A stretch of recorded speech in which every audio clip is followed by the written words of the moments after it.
I want a heart that forgives, a heart full of love, one with compassion. Hello and welcome once more to TLC, Transforming Lives Continually. I am Sean Defeans Daniel. Today we are talking about unlocking the mysteries of men. And on set with me is Executive Director of TLC, Mr. Michael Stewart, and author of 7 Keys to Unlocking the Mysteries of Men. Welcome once more, Michael. Thank you very much, Sean. I've been enjoying our program so far. Yes, so have I. I can't wait. And I hope the listeners, the viewers have been also gaining some things out of what we have been sharing with them. Yes, and they need to call us and let us know, if they're enjoying it and what they need to hear. That will be nice. Yeah, that'd be great. Send an email. They could email me at Mats for sure, MATS 4, the number 4, SURE at hotmail.com. Mats for sure at hotmail.com. Yeah, so viewers, send us an email, let us know how you're enjoying the program and what topics you would like to talk about. But today, as I said before, we are talking about the 7 keys to unlocking the mysteries of men. Michael is the author of this book, one of 3 of his books. This is The Mysteries. So we're going to be unlocking the mysteries. But before we do that, I want to talk about a part of the introduction. Even the introduction of this book is so exciting, eh? It says, men are regarded by some women as mysteries. Yes, yeah. I never looked at that before. Yeah. Because they say they don't understand us. Yes. So anything you don't understand is a mystery. Right. But we are not that complex. We are just different. Yes. Yes. You always hear the men would say that we are the complex ones. Right. And for me too, it's edifying because I never thought of men as being mysteries, but that's exciting. So let's jump straight ahead to the 7 keys. Let's talk about the first key where you shared look forward into his past. Yes. One of the challenges that men make and women make, and particularly we're talking here about women, in selecting a man, is that she looks at a man as she has met him. That has its own pluses. But in order to be able to understand where a man has arrived at, you've got to look at where he came from, how he dealt with things in his past. And to see how he will deal with things in the future, you really need to go back into his past. His history is a good gauge to determine the kind of man that you're going to get involved with and the thinking that he has. If in the past he has had a number of relationships, there is a chance that he may have developed within him an attitude of changing women. If in the past he's had a father who was abusive, then there is a good chance that he's going to be an abusive person, because his past is really a blueprint of how he is. Now, it's not every time, because there are people who can forget their past. They can change from their past. And this is where we say, where Christianity comes in, so that a person's old ways are passed away and now all things have become new. But some radical change must take place in his process or his journey for him to be different. But once that process and that change did not take place, he's really going to be following a map and a blueprint and a pattern of his life, because we all live by patterns. Right. That's how we are. Yes, because I know of a gentleman, he grew up in a very abusive home. His father would, not how we would say beat, not to discipline, but very abusive. Yes. He refuses to beat his children or discipline them in that way. And that's amazing, because that's a choice he made. Yes, yes. That's a choice he made. And people could make those choices. Right. And if we spend time to get to know a man and to know what has happened in his past, one of the things I tell women is, find out from him why he left his last relationship. Yes. Because you keep hearing that he may say, well, she did this. What about the one before that? She did the other. What about the one before that? She did the other. Why are so many women leaving a perfect man? That's the question she was asked herself. Yeah. If a man is selling a car and the car has no problems at all, why is he selling it? So there must be something that he's not saying, that you need to look beyond the words to find out what it is that causes these women to leave him. And by interrogating and discussing with him, we'll be maybe able to pick up that these are some of the things that he himself is overlooking or not even conscious of, some of the problems or faults that he has. Yeah. Because if a man could be married 3 times and divorced, there must be... There is a pattern. Yeah, there's a pattern, you know, so there's a problem with him, something that he has not dealt with. And you must ask yourself, am I such a great woman that all of a sudden, that when I walk into his life, he has changed all of this? Because sometimes, you know, we become so absorbed with ourselves that, okay, I'm able to change him and so on. Don't think that you're able to change people. Yes, we kind of jump in ahead, you know. But that is true. As women, we always feel that we could change a man. Yes. You know, Yeah. yes, I can do this. He's drinking, he's smoking, he's liming. With me, I could change him. I could make him better. You know, so that would truly cause a problem. Yes. Yeah? And let's talk about those women who we consider outside women, who calls the legitimate wife and harasses her and say, you have the ring, I have the thing. And so she gives her a lot of heckling and so on, and think that if he leaves his wife, because sometimes they're doing that to frustrate the wife so that the wife could leave her husband. And if you think you're going to get that man and he will stay with you, you have another thing coming. But you see that every day, you know. You see where women destroy a marriage, and she's now the wife. Yes. And she's getting the same problems that And the wife is has. angry with another woman who he is looking at. Right. When yes. she would have been brought into the relationship under the same surreptitious conditions. yeah. And so that is why we need to tell ourselves, if we develop a standard for ourselves and we hold to that standard, we tell ourselves, if he is going to leave his wife for me, he could very well leave me for somebody else. Leave the wife with the 5 kids and... That's right. Yes. That is enough information for you to tell yourself, but if he loves me so much, he's walking out on his wife with 5 children. What is she going through? And if he is prepared to do that to her, What about me? what is he going to do to me? Exactly. Those alarm bells, they don't go off. Eh? That's right. They don't go off first. You were talking in the book about, you said something I jotted down, they ignore what they feel and deny how it is affecting them. You know, we were talking about looking forward into their past and how men don't express what they feel. Yes. You know? So just explain that they ignore what they feel and they deny it, how it's affecting them. So they ignore that. Same thing we were talking about, where these patterns, but the men don't do it. Just elaborate on that a bit first. Well, because we have not been gifted with the blessing of language, words to That's articulate. men. Men. Yes. Words to articulate. Ladies have been, they're so good at finding words. In fact, sometimes they could find some hurtful words when they really to go into their history, into their dictionary to say some hurtful things. But a man really is limited with his language to express emotional feelings. And so we are unable to label the exact thing that hurts us, that has us emotionally painful moments of our lives.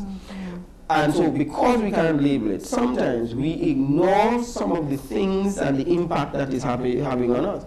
So we know that the wife is hurting. Yes. We know that we are not close to the children, but we continue to lie with the boys. We continue to drink and come home drunk. We try as much as possible to ignore the impact because we don't have the luxury of language to be able to share, I am hurting, Yes. or I am unhappy, or this is how I feel, or I am going through so much trouble on the job.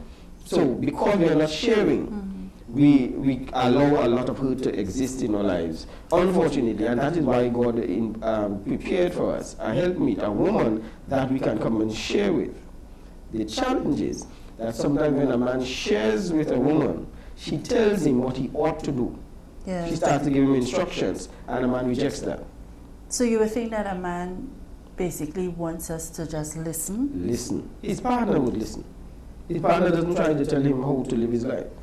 But his partner would listen, Yes. empathize, and so on. And then he now works, because the man has within him the ability to solve his problems.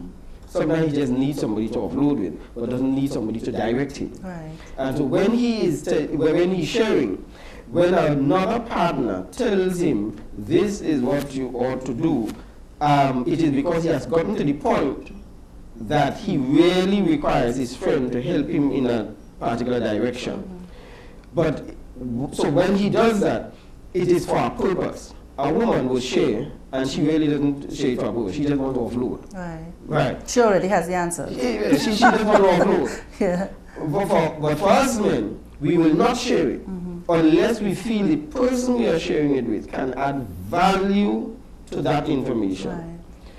If the woman is judgmental and is now trying to tell him all the things he has done wrong, he'd rather not share it. Right. So oftentimes it is after he has solved it, you'll hear about it.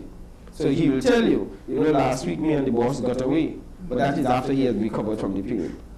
So you will not hear about it at the point, Right. because she might now come up with all the reasons why that is happening to him. Because sometimes women think that they have the answers for all of a man's Yeah, problems. so she wants to fix it. Yes, she's the fix-it woman, and he doesn't want that. Right. Right. So so there are different things that we are looking for coming out of the person that we share it Right, with. so- And a partner, and that's the advantage of a partner. Yes. A partner doesn't fight up himself, we're trying to tell you all the things you've done wrong and so on. She might even want to go down and straighten out the boss for you too. Exactly. Yeah, because I think we are fixers. We want to, it's just in us. We want to fix it. We want to, and we end up mothering and smothering our husbands. Yes, You know, and that could really be bad for a relationship, because a man don't want to be married to his wife. You know, that kind of thing. Right. So I love this part where he said, a man is today is an expression of what he has passed through. Right? The man whom you see and live with is the man who has come through the fire of his past. The success of failure or failure of how he handled his past is the result you see in the man today. Right. I love that. Yes. I love because that. Who you see now is really directly linked to how he has handled his past. This is why, not because he has a bad past that he's bad today, Right. but it's how he handled his past. That is what it is. Sometimes people judge us because we've had a bad past, so they don't want to have anything to do with us.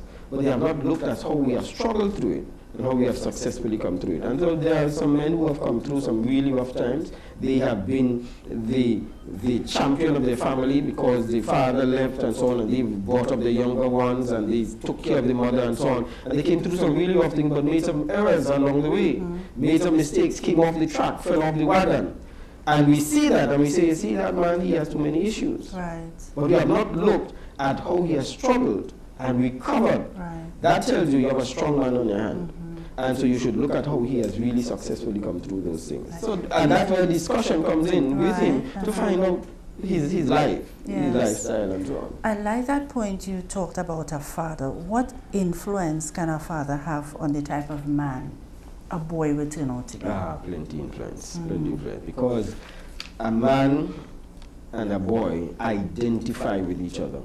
A woman, regardless of how great a woman she is, could never father a son.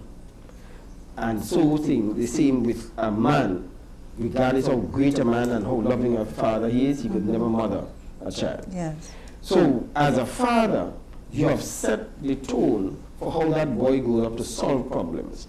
If he has seen his father solve problems that with his mother through hitting, even though at the time he was hurt at seeing his mother while he was a boy, seeing his mother being beaten by his father, and he would have defended his mother from his father, when he grows up to a man, is the only way he understands how to solve a problem. Right. By hitting and by force. And so he becomes part of the very thing he hates. And that's why we need to help train our young men to be able to know how to get back on the right track once they have been led astray by the influence or the wrong influence of a father or a male in their lives. Yeah. You've seen even in your families, your personal families, my family, you see where there may have been abuse. And you see, for example, a family of boys, and the father was abusive to the mother, abusive to them. But you see, these young men, you're not seeing that yet, and you get a bit scared because you wonder if it will manifest itself when they get married. You know, do you think that, and we were talking about choices before, do you think it is possible that it would manifest itself? It is possible to manifest, but you remember there's no absolute in life, so there is not to say that it has to and it will, Right. but there is a high chance, there's a great propensity for it to take place in your life, because that is what you know. But there are some people who have been matured enough.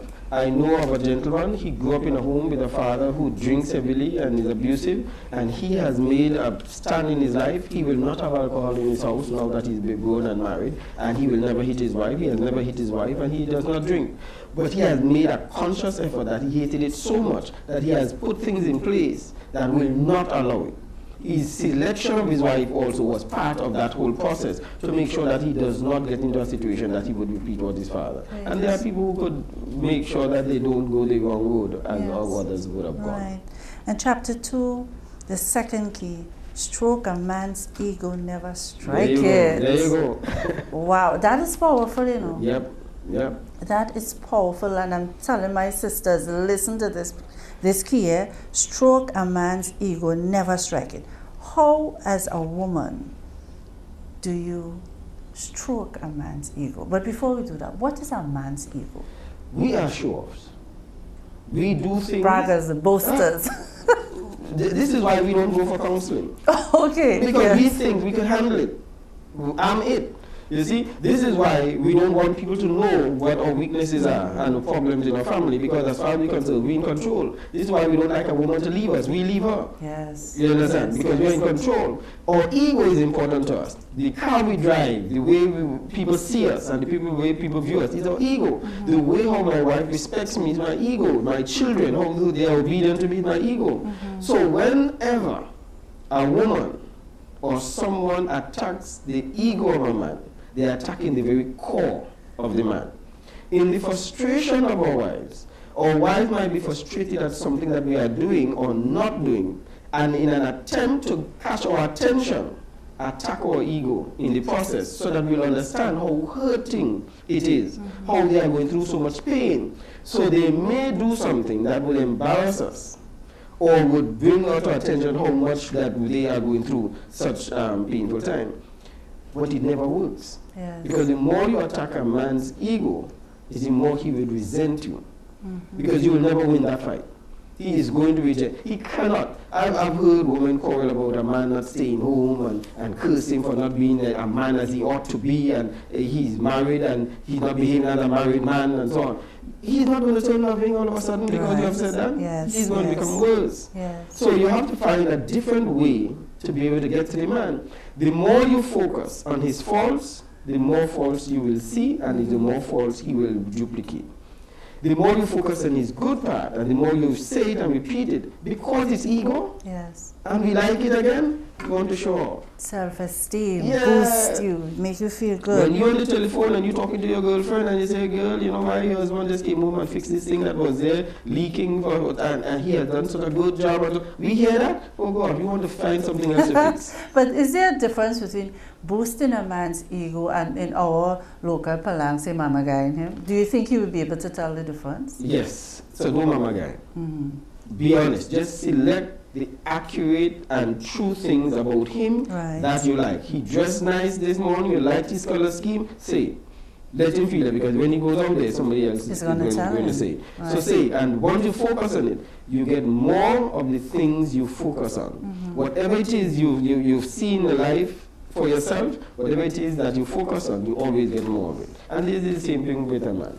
Great. I love this part when you said, you talked about to argue, therefore, that men are full of ego is like saying that the sea is full of water. Yes. I love that. You see, women, they try to not cross the line because they say that is baby in him and that is Yeah, that's how we feel it. I mean, I have to talk for my sisters. Yeah. That is how we feel. You see, as women, I'm talking here now Yes. for my sisters. Yes, and that's all right. Right. As women, we are taught that a man is a man, Yes. and a man mustn't cry. Why should a man? Even as a boy, and we will get to that. So we want this strong man, as my husband would say, all your women feel like men made of steel, Yeah. and we're not Yeah. made of steel. But sometimes even as women, we are confused too. Yes. You see? And we both confuse each other. We confuse each other. Because the woman who feels that a boy shouldn't cry because he's supposed to be a man when she's going through some stuff or he is going through something, then she feels he's ignoring his feelings. She wants him to express emotion. You are asking him to express emotion as a man, when as a boy you grew up telling him, do not express the emotion because that shows that you are not a man. So he has grown up learning to hide it. And then now that he's a man, you're asking him, feel free to cry. Yes. So that is the confusing message that we are sending. And also, we confuse the woman also. So we behave in all of our behaviors in life that I'm in control, I could handle this thing, and so on. And really, in fact, when we have been given the pretense to be a man of steel, we turn around and say, she thinks that I'm the super God. Yes. And she doesn't recognize that I have feelings too. So what we need to do is start leveling with each other, male and female, the sexes, and recognize that, hey, listen, a woman should allow a man to feel free to be himself. Yes. And a man should allow a woman to feel free to be herself. Right. But we don't do that. We try to make you all to be like us. Right. And you vice try to versa. make us to be like you all. Yes. When we talk, so we're talking about stroking the man's ego. Yes. What are some of the dangers of striking a man's ego? Let's talk about striking. What are some of the dangers in a marriage? Well, I will tell you, if you really strike a man's ego, it is unnatural for a man to pursue pain. If, therefore, his ego is being struck by a woman, eventually, he himself is no longer excited or turned on by that woman. So you could find that evidence of impotency begin to show up. That he himself begins to doubt himself whether he is able to properly satisfy a woman. And it's just because, as far as she is concerned, he has been abused or attacked so often emotionally that his body can no longer be turned on by her. And that is deep, because we will be talking about that further in our second part of this program. Yes. That is amazing because we always feel men are always ready for sex. Yeah. And to strike a man, which means that's a major thing. Yes. You have hit him at the core of his manhood. Yeah. So you embarrass him among his friends, you call him, or you show up on his job, and he's always fearful as to what you will say around him and so on. It is hard for him to release himself after a while. Now, this takes place over a period of time. So you'll find that another woman can easily turn him on. Right. But not this woman who is supposed to be his legitimate lover. Is unable to do that. And that's one of the dangers of striking his ego instead of stroking it. Yes. You said in the book, a man's ego is like a strong current. Yeah. Wow. Yeah, it is. If you try to subdue a man's ego, to put him in his place or to expose his faults, you will not win. That's deep. You will only be fed up, tired, regretful, scared, lonely, and in some cases dead. Yeah. Because we are able to hide the pain. So even if we separate as lovers, as husband and wife, we can hide that. Yeah. We turn to drinking. We'll turn to a number of things. But we don't. It is hard for somebody to connect it back to what is hurting us.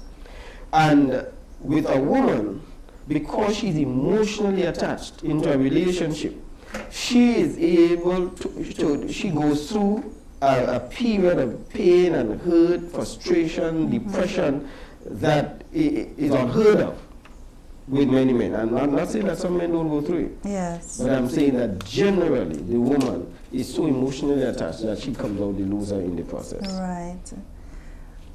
As women, we love to quarrel. I must say that, ladies. We feel that we have to have the last word.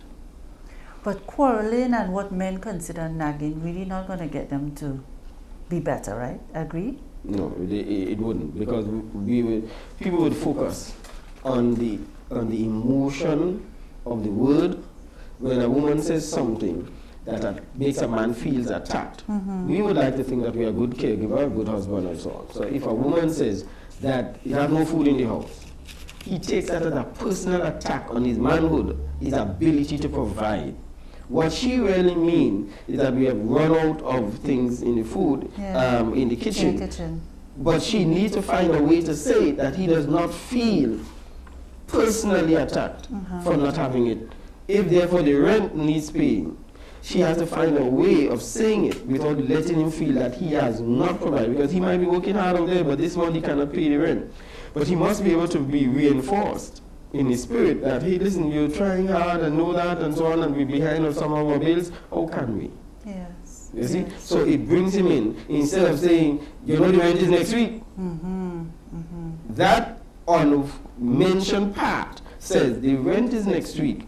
You, sir, don't look to me as though you're ready to pay that. Yes.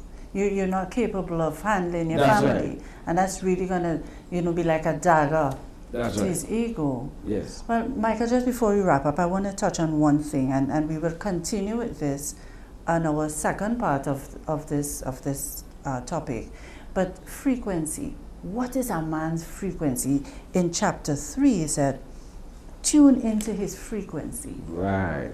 There's at a time that a man is reachable, teachable. And if you know when to find the time that a man is reachable, you will know when he's prepared to listen. And when he's prepared now to make changes in his life. Yes. And sometimes a woman, because she's going through something now, she wants to deal with it now. He might not be prepared to deal with it now. And he may want time for that to take place. If a man is geared for lovemaking, he does not want to solve problems. He doesn't want to discuss the children and school fees and your child has been suspended from school and so on. It just does not make connection in his head at that time. If he's watching a ball game, he cannot deal with other things if he's very focused on that ball game and so on. So you may want to talk something serious with him, but because he is preoccupied, he cannot or will not be in a position to hear the essence of what it is. He may very well say yes, yes, yes, and then after you take a decision based on that yes, yes, thinking that he made a decision by that yes. Yes. But it was not a decision he made. It was something to put you on hold. Especially when cricket, and you're right there, West That's Indies right. right there, so yes, that means leave me alone. I don't want to talk right now. So the commercial may be a good time. I don't even think Or so. after the season is over. After the season is over. Well, Michael. Because sometimes the game also affects his mood too. Yes, especially if West Indies losing for cricket, I really don't want to talk about this. Well, Michael, before we leave, please let the viewing audience know how they can get in contact with you and your email address. 635-1801, that's the office number, and people would want private counseling. We do private counseling, and so they can just call that number, 635-1801, make the appointment. We sit down with you, and we help you to find your own answers to your own problems. We don't tell you what your answers are. Yes. We help you to find your own answers. You respect the men to know that they are men and women, to try to understand our men. Yes, that makes for better living, a better marriage, better home, better Trinidad and Tobago, better world. That's what we all want. That's what we are what? Transforming Transforming lives continually. That's what we all hear about. That's what we hear Continually about. transform lives. Beautiful. TLC, Tender loving care. Yes, so Michael, once more, thank you. Thank you very for much. being with us. It's always a pleasure having you. Always a pleasure talking to you about Last remind about the book. Yes, 7 keys. 7 keys to unlocking the mysteries of men. Thank you so much for viewing. Remember to tune in for our second part of this program, where we have more information for you on 7 keys to unlocking the mysteries of men. Again, I am Sean Devines Daniel. Thank you so much for viewing TLC. See you next time. Bye-bye. I want a heart that forgives, a heart full of love.